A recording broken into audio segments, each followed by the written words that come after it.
week's episode of the Change Guru podcast, we're doing a follow-up with my mother-in-law, Leonie, and her journey through Alzheimer's. We're both learning so much about elderly parents and dementia and Alzheimer's, and this particular podcast is very much in real time with what we're going through right now. So I hope that there's some food for thought in there for you. I know there certainly is for us. I hope you enjoy the podcast. The Change Guru podcast is brought to you by my books, Be Your Own Change Guru and How to Find Your Purpose After 40. They're available on Amazon, and if you like the show, buying a book is an awesome way to show your support for what I'm doing. And now, here's the podcast. The Change Guru. Listen up. You are the guru of your own midlife change. Gotta take it and own it. Don't be restricted by age. What's the number anyway? Live your dreams, don't hesitate. You're the change guru. You're the change guru. This is the time to step up, make your dreams come true. Whatever the change, it all starts with you. Whether it's life's purpose, relationships or career. Whatever the change, it's time to get what you want, what you really, really want. Make a change in midlife and still look really hot. Listen here, don't have fear. You're the master of your fate. You're the woman of the year. I mean it. Change your life forever. I mean it. It's not too late, no never. I said I mean it. Change your life forever. I mean it. It's not too late, no never, ever. Yeah. The Change Guru. All starts with you. Hello, welcome to episode number 31 of The Change Guru. It's Susan Paget here. Thank you so much for making some time in your busy life to sit and have a listen, or stand and have a listen, or multitask and have a listen. I'm really grateful for you to be here right now with me.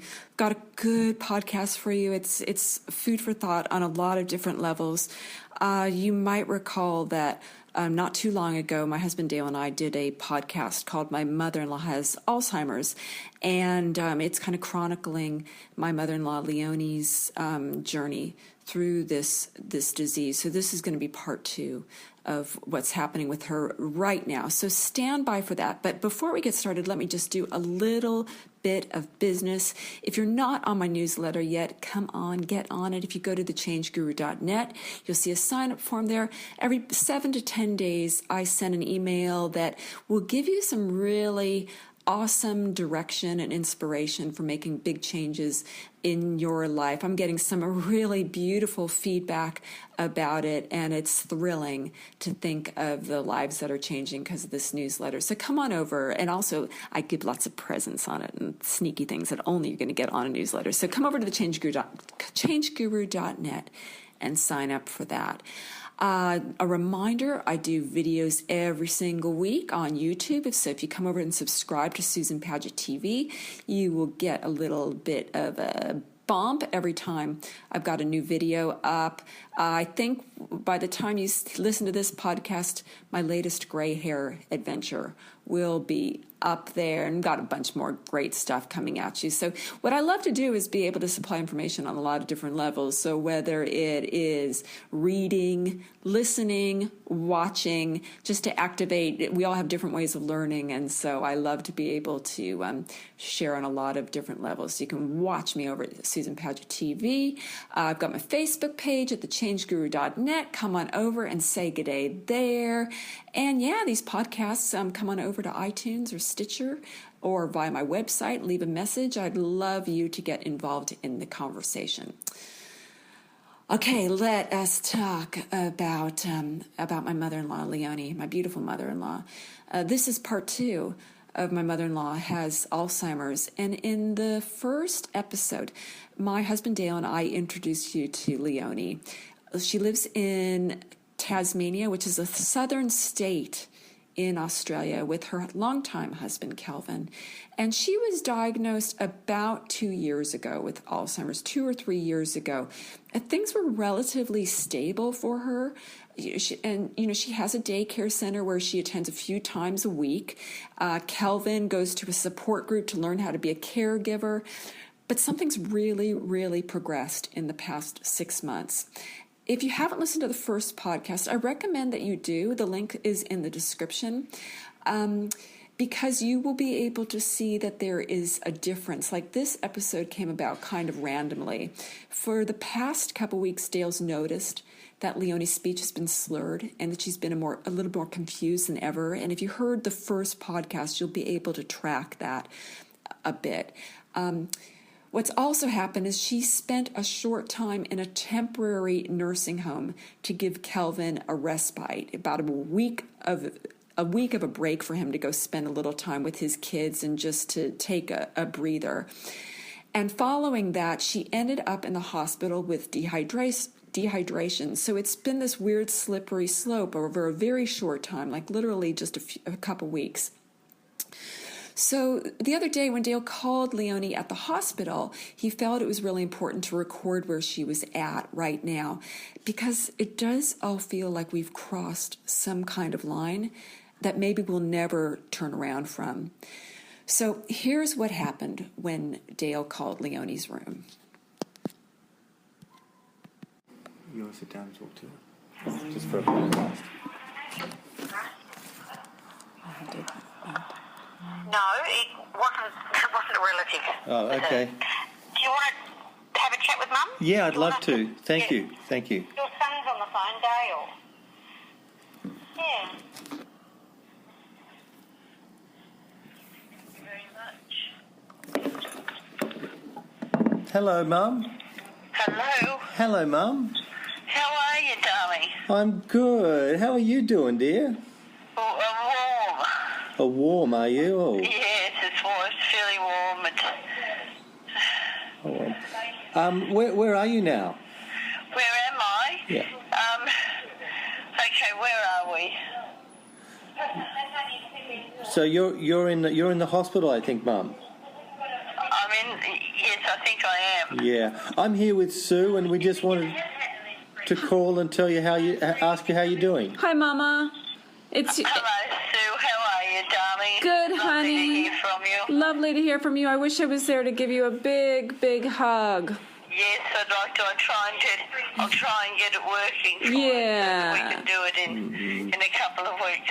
Good. We need you to get out of there, but I hear you're doing really well and you're going to be out real soon. We'll soon find out anyway. We can soon find that out. Are they spoiling you? No, not really. We'll have to have a word with them. Eh? We'll have to have a word with them then. Yeah, that's not a bad idea. I love you. How are you? How are you going, Mum? How are you feeling? How's your health? Oh, I'm feeling okay myself. Things just about the same as normal. Yeah. Otherwise, just take along and try and go along as I did when we did with our fasting, with our other things and what have you. Just try and keep it all natural. Yeah. Are you in your room now? No, I'm not in my room now. I'm in the room at the pilot room. Okay. Is it a nice place? It's late afternoon. Right. Is it a nice place there? No, is it nice? Yeah. Yes. Yes, Good. quite nice. Good. And what are the people like there? They're fine. They're good. Okay. Good. And you're not in any pain or anything because you went in there because you were dehydrated. You weren't drinking enough water. Oh, that was because they turned the taps off. That's the reason why, yes. Well, that makes sense. There's no problems there, but other than that, no, there's been nothing else. Okay. There hasn't been anything wrong. All right. Well, your granddaughter had a great performance last night. She had a show with her band up in Byron Bay, and Did she? Yeah, and I told her that you were thinking of her, and it all went really well. And we had breakfast this morning with the breakfast. My granddaughter. Yeah. We had breakfast. We had breakfast with Henry this morning. Ran, put it past everybody else, and they've all won it. Yeah, she had a really good time. Yeah, and we had breakfast with Henry, your grandson, this morning, and that was nice. and his girlfriend. It was lovely. Yes. Yeah, and so everything's going well up here in Sydney. I just wanted to call and check in and see how you're doing, and that everything's going well. Now you know what's happening in Sydney. Nothing is happening. Nothing much is going wrong, and that's the most important thing. I think the loves a lot of you, so everything's okay. I love you so much, Mum. You sound well, and you're comfortable, and they're feeding you okay. Yes, I'm lovely, and I'm really happy with you. And as far as I know, they eat me pretty well. Good. They feed you good. I love you, Mum. Is your room nice there? Yes. Yeah? Yes, not too bad. You need to get home, though, so you can watch some Andre Rieu. Yes. Yeah, 12 months of Andre Rieu. Not enough. Not enough. It's not enough. I love you, Mama. We have to get some more for you. Yeah, exactly. I love you, Mama. What we can do. Yeah. I love you. Well, you have I believe you've had some visitors today, and I'm sure you're going to have some more tomorrow. And we're thinking of you for all the way up here in Sydney. Thank you, darling. Thank you. I love you, Mum. Love you, Mama. We'll talk to you soon. Yes, love to the girls. Yeah, darling. Bye, Mommy. Bye, Bye, Mum. darling. Bye, Mom. Bye. Bye. Wow, she's pretty bloody confused. Yeah, the difference between now and say 6 weeks ago, which is when we last did that podcast about then, is quite dramatic. Tell us kind of what's happened since then. The last we saw her, she was at home. Yeah, and I just noticed in telephone calls to her, probably over the last month, that she deteriorated quite dramatically in her conversations, to the point where it was primarily nonsense. You could hear there when we were talking to her that she has a coping mechanism where she falls back on a few lines that kind of cover off on most things for her. Mm-hmm. Like, yeah, we've got to make sure. Yeah, that sounds good. Yeah, well, let's make sure that happens. There's these few lines that cover her off on for a lot of answers. But then when she does try to provide you with some details, it goes off. Yeah, and that by no means was the worst of the conversations that I'd heard with her. In terms of making sense of it, I could make sense of what she was trying to say. Mm-hmm.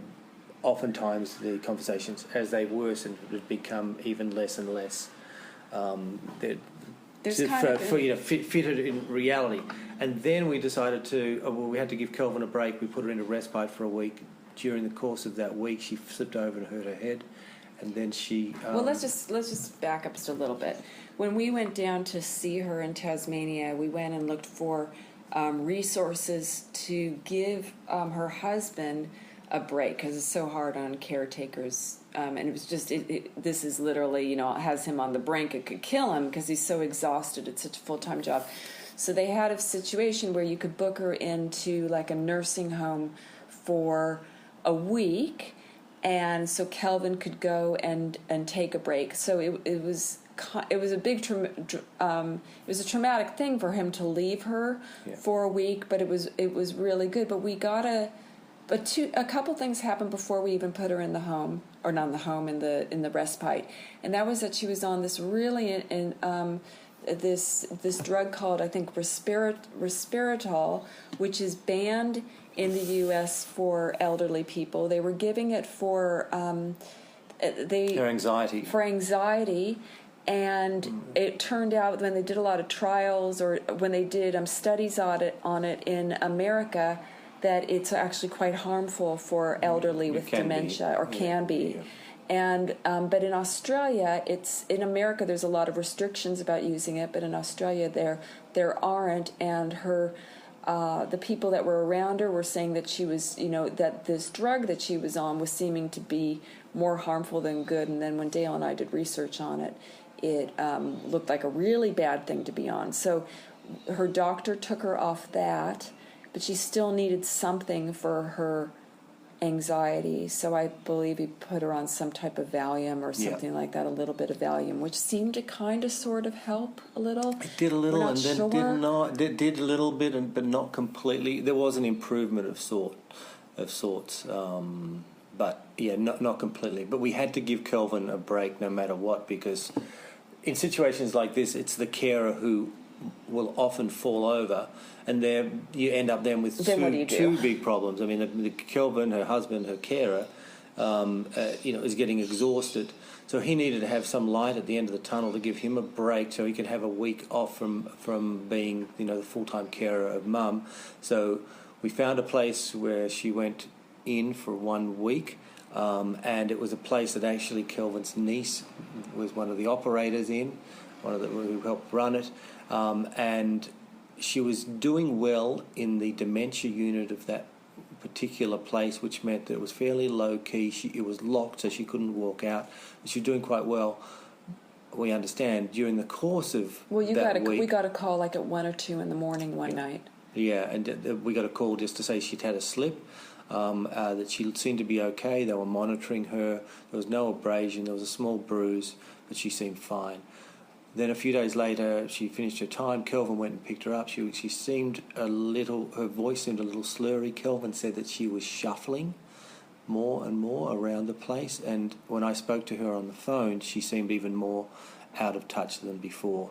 And so then he, got a call a few days ago to say that he'd rushed her into the hospital, and where they were doing a series of tests on her. Why did they rush her into the hospital? Because she had just he was worried that she was just completely out of sorts. Mm-hmm.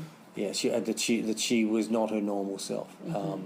And that she seemed. I think she was anxious, and she was not walking properly, and she was not communicating properly.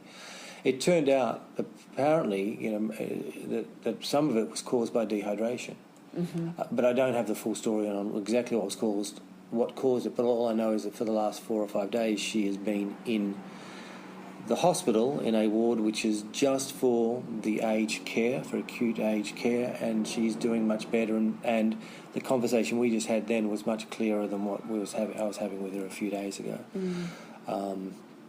But it is absolutely clear that Kelvin needs more help to look after her.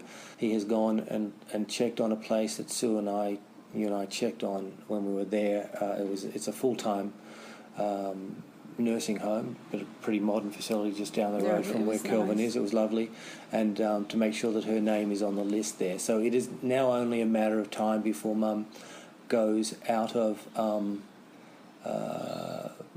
care with Kelvin in the home. She's returning from the hospital to him in a few days, but then I don't know how long it's going to be before she goes into full-time care. I think she's so far gone with Alzheimer's or with dementia now that she will miss Kelvin, and she'll have moments of anxiety, but she really won't realise where she is. Mm-hmm. And she won't realise where she is. It's gone to that, it's almost tipped over. Yeah, to the point where she could be at home. I'm sure if she's at home, it's probably not a good example, but at home there would be a great level of comfort, but she won't know she's not at home. Mm-hmm. You know what I mean? Mm-hmm. It's gone to that level. And then for me as a son, and it must be the same case for so many other people, we're now at the point where when you go into a nursing home, you are then it is basically the countdown to death. Yeah. And I asked you, so what is the situation with the nursing home where she's going? And they said, well, she's second on the list, or 2 people are ahead of her. Yeah. So that's, and then I think, what does that mean? 2 people ahead of her. So basically, waiting room. But basically, those 2 people, when 2 people die, Mum gets a spot in the nursing home. I mean, how is that? It's just so sad. Other people that friends or whatever that I've spoken to who's have had people go into that scenario, it's a case of it can accelerate your passage to death. Yeah. But there's also no choice in this situation. How do you care for somebody that needs full-time care? Yeah. Unless you're living in one of these, wonderful deeply cultured society where everybody lives together in one room and take care of each other. And hand her off and stuff. And it becomes like the role of one of the children to look after the grandparents and all that, that kind of extended family all living together. That's not our society anymore. So this in our society is the progression that everybody moves towards, and we're now moving towards it with Mum. For us, it's a new thing to go through each day, and all of these choices are new choices. But in many ways, there's no choice. It's almost like the path is chosen by them for themselves. The path is there. The only way that you could have ever changed this path is to have wound back the clock 10, 15, 20 years and started really taking care of yourself. Yeah. Started really being active. I don't know if you could have stopped dementia, but if you could stop dementia doing something, and 10, 15 years ago there's nowhere near the knowledge base there is now, or the ability to access a knowledge base, that they are now, and we are now being driven towards this final conclusion, which is a nursing home, where she may live. I don't know how long I don't want to say the words as to how long she could live, but we're now driven towards that place, and the only way that we could have ever changed that was for us to have made a lifestyle change or something earlier on to be healthier, so you could bounce back from something. As much as she has the great attitude and all these things, but physically she's not as fit as she's overweight, and she's not as fit. But she's overweight because of the drugs. I think that they put. I think it's so. She's been on a lot of different kinds of drugs. She's had heart stuff and things, and she is on certain drugs that we don't even know about that probably make her gain weight too. She was always a pretty active person. Really, she played golf for a lot of years. She's always been relatively active. Being overweight is not her natural state. So I do think this drugs. I was thinking, though, I said this to you when we thought it was a good idea, giving her the respite in this temporary kind of nursing. We felt like we had to. We felt that we had to, and it was the only option, and that was all fine and stuff. But I feel like that's where the drug part of it, with the switching drugs, or I don't know if something happened when she was on that Resveratrol, and I might be saying the name wrong, and I'll put the correct name in the show notes and the paperwork that goes along with it.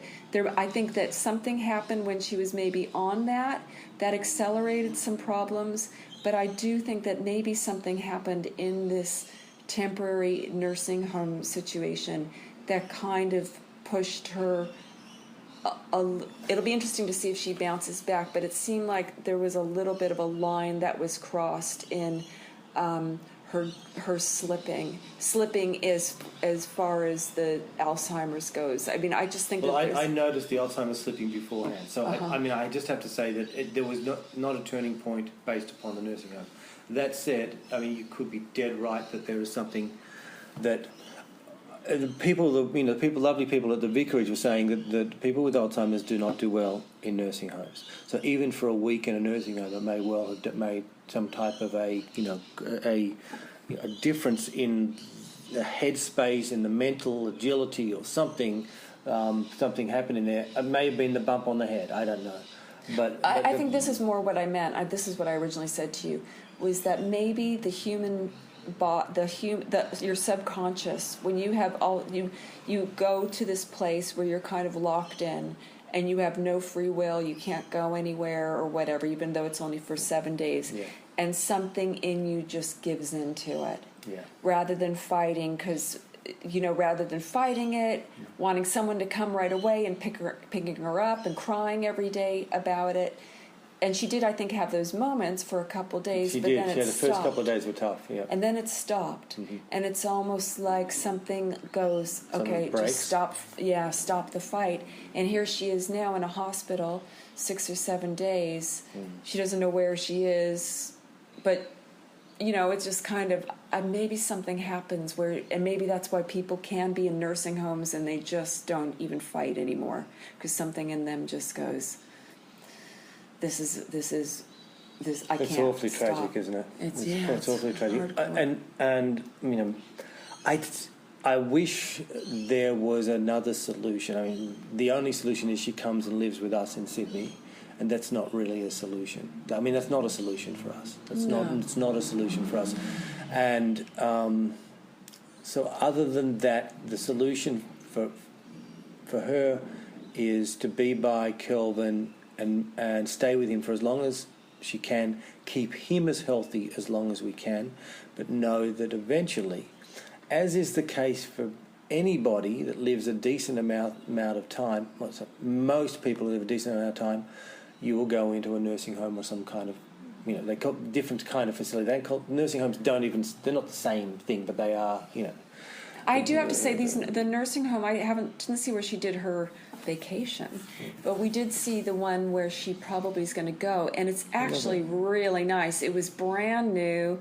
They had wine time, and they had libraries, and they had plasma TV screens. It was really modern. It didn't smell like urine. It was, you know, it was a really pleasant as far as what I've seen before in nursing homes. So it's you know, it's as far as nursing homes go, it was good.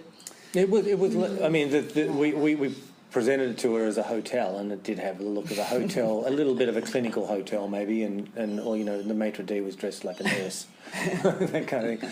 I mean, everyone was staring off into space in a corner as the plasma TV screens were blaring. No one was drinking wine at wine time. Yeah. Anyway, as we continue down this kind of path, I think that the best thing we can do is try to support Kelvin as much as possible, keep Mum well human and visit as much as we can, know that there's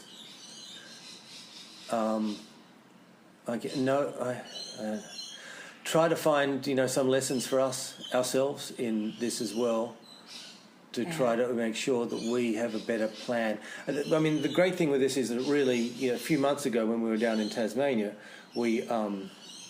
we made sure that we went and visited the nursing home. Yeah. We made sure she came with us to visit the nursing home. Yeah. We sat down with people and ensured that we could get access to respite facilities. So that as the point now approaches, we're not like, oh, what the heck do we do? Totally. So, I mean, in some ways, planning ahead, we've already learned to do that, and that's, you know, these are lessons that mean that as this moment approaches us fast, with Mum having to go to this next stage of care, we are already planning for that. We've already planned for that, and we know kind of where that place would be. So there's not a mad dash looking for a place which maybe isn't suitable or the right place. That was good.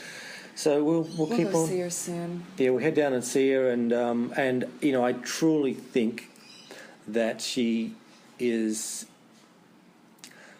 that it is not a bad thing that she is crossing over into that place where she doesn't know where she is. Yeah. Why do you say that? Because if she knew she was in a nursing home and not at home, how much more, and she knew that Kelvin wasn't with her, how much more terrible would that all be? It's almost a blessing that she doesn't, that this fog is has covered her, and she is just in the here and now and this moment. Yeah. I think also another thing is the people that we, I know this isn't always the case for these kind of situations, but the people that we met, the people that are around her, are really good people. Yeah. They've been really good, caring people around her. Absolutely, absolutely. And you just have to... I feel confident in that part of it for right now, and obviously it's the kind of thing you have to see more for yourself, but the people that we did see, the people that are kind of her like daycare kind of things, and the carers, and Kelvin's beautiful, and she has good people, or really good people that care and love working with elderly people. Yeah, it's and I know that's not always the case, you know. No, and that is true. That there are incredible people in this area of care, who can see the value still in the people, even though they're the changes upon them. It's just there's a helplessness to what they're going through. I just thought of something. Oh, it's pretty hardcore. I was just thinking when I first met your mom, when we first met, 30 years ago, she probably would have just been a little bit older than us. It's pretty hardcore, huh? It's heavy when you think about it. How fast time goes by and how you just don't really know what.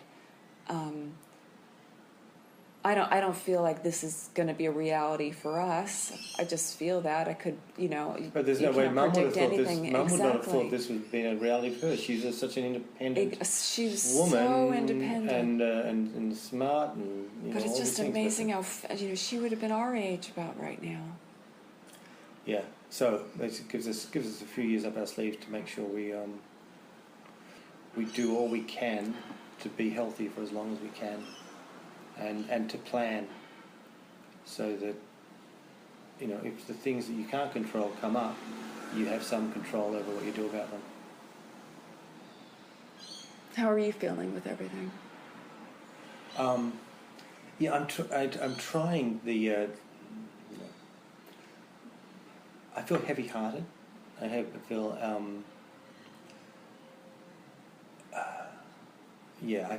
I feel, but I also feel that everything.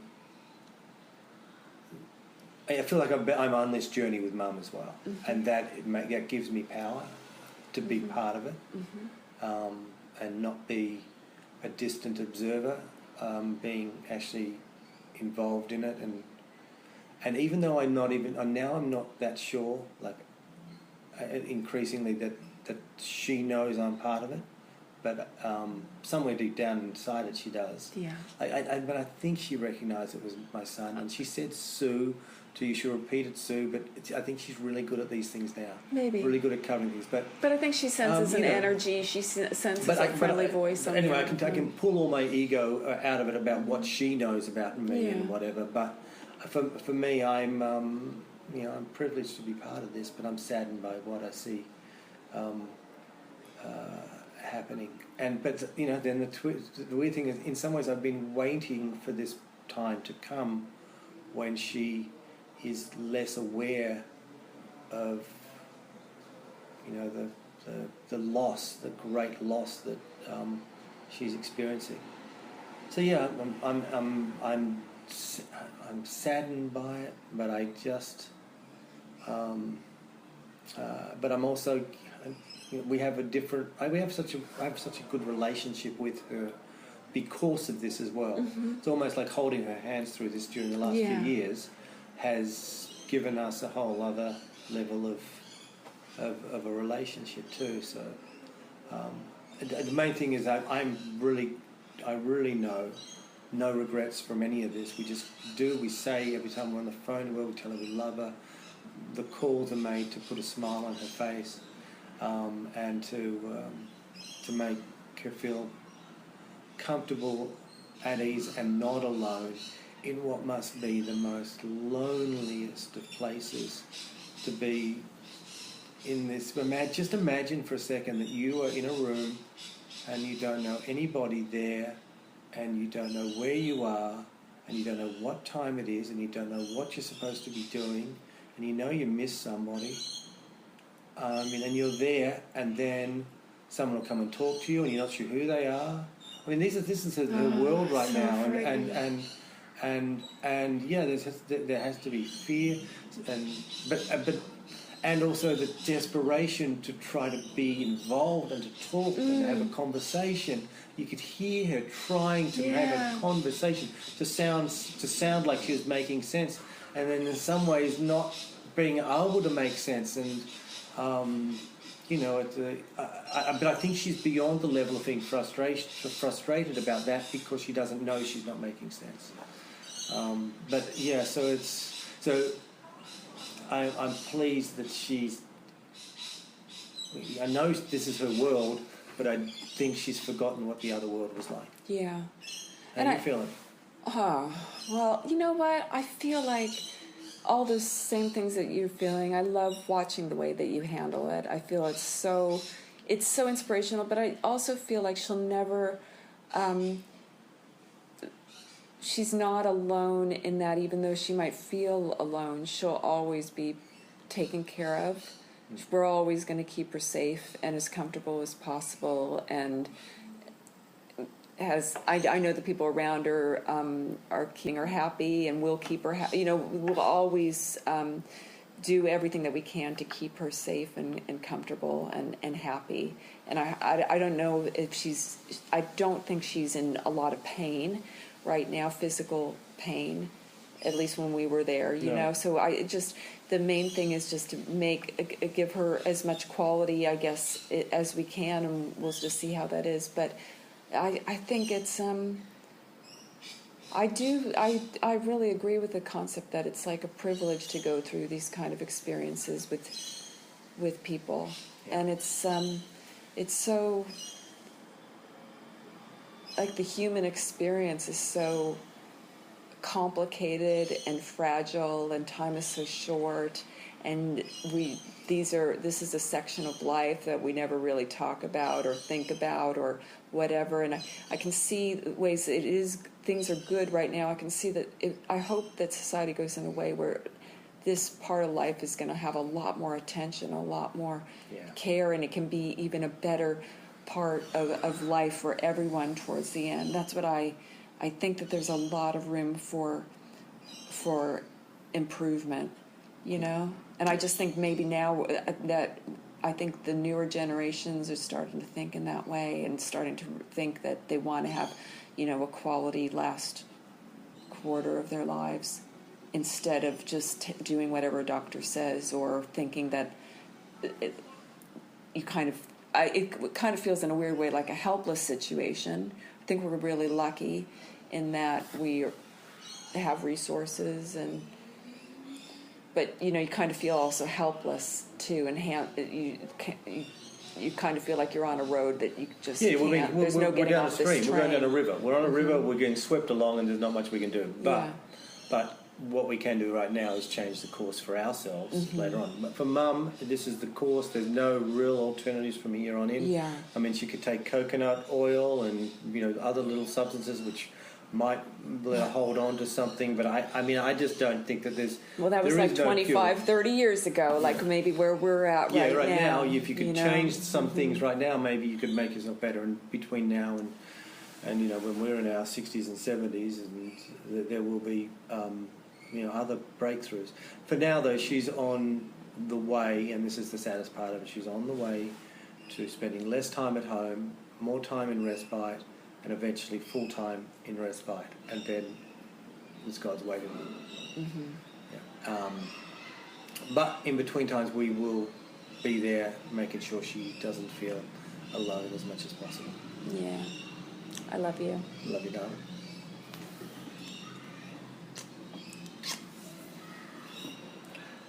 Since this conversation with Leonie, she was discharged from the hospital.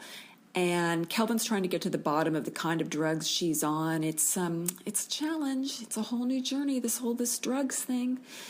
But really, we all kind of know the writing's on the wall, and that Leonie's going to be in a nursing home full time. We'll keep you posted on that. I want to mention that as tough as all of this is, the main message that I want to pass on is that it's times like this when we can really learn so much, when we can really be present and ask ourselves questions, not only about what's going on for our parents, but what is our choice? What are our choices going to be when we're in that situation? What can we do right now to prepare ourselves and to come at it from a much different place than what's happening for our parents? Like I mentioned in the chat, I think our generation has a much different life and knowledge of what we need to be healthy, not only physically, but spiritually, emotionally, and mentally, and all the tools and all the things that we're working on right now that we're willing to talk about, even if it's tough. I think all these things are going to make the time of life that our parents are now facing, I think it's going to be different for us because we're willing to do the work now. All right, if you were moved by the podcast, you can support the show by rating it and leaving an honest review on iTunes. That helps me heaps. You can also go to Amazon and pick up my books, Be Your Own Change Guru and How to Find Your Purpose After 40. Another way to connect with me is via my social and by signing up for my newsletter over at thechangeguru.net. All these things are really going to plug you into some great, supportive, and exciting stuff about life. It really is, it's thrilling to be able to dig deep and be brave and really look at these fascinating aspects of our life here, isn't it? I mean, it's tough, but it's also amazing when we choose to look at it, because once again, it shows that when you choose to look at something, you've actually got options rather than feeling like, your back is up against a wall because it's scary. There's a lot of options for us there. And that's why I love doing what I do. I love being able to share all these things. So thank you so much once again for spending time listening to the podcast. I really look forward to talking with you again next week. Until then, take care, and I'll talk to you next time. Bye for now.